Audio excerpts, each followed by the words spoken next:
I love you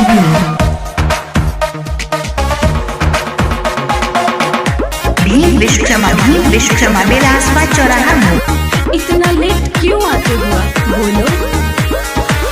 चली जाला छुके जान रोई तन्हाई में, बोरे गुद गुदी मन लागे ना पढ़ाई में। ऐसा है क्या? चली जाला छुके जान रोई तन्हाई में, बोरे गुद गुदी मन लागे ना पढ़ाई में। ओढ़ा के ओढ़निया एगो चुम्मा दई दो ना। आय हाय चुम्मा दई दो। क्या? तनिक तुम हमका देखो, तनिक हम तुमका देखें। तनिक तुम हमका देखो, तनिक हम तुमका देखें। अच्छा जी।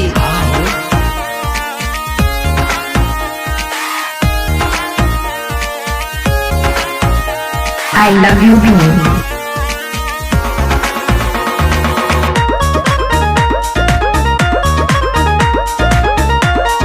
भीम विश्वकर्मा मेला तोहरे सपनावा में होला रोज भोरवा।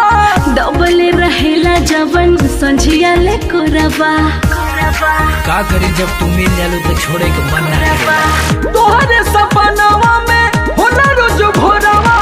डबल रहेला जवन संझिया ले कोरबा। सटन I love you भीम हमरे नामे अपनी जवनिया कह दो। हाँ जवनिया कह दो। तनिक तुम हमका देखो, तनिक हम तुमका देखें। तनिक तुम हमका देखो, तनिक हम तुमका देखें। मन ना मनबा।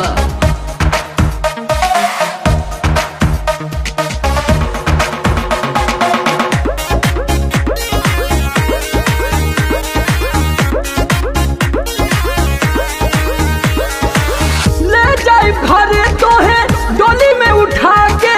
पूरा भगवान करे तोहरे दुआ के। अरे हम पूरा प्लानिंग कर ले बानी। साचो ले जाए घरे तोहे डोली में उठा के। पूरा भगवान करे तोहरे दुआ के। I love you सुनावा। समझ लोग से बचनिया ले लो। हम बचनिया ले लो। तनिक तुम हमका देखो, तनिक हम तुमका देखें। तनिक तुम हमका देखो, तनिक हम तुमका भीम विश्वकर्मा मेला आसपास चौराहा। मोबाइल नंबर है 81 27 6 6 5 8 4 7।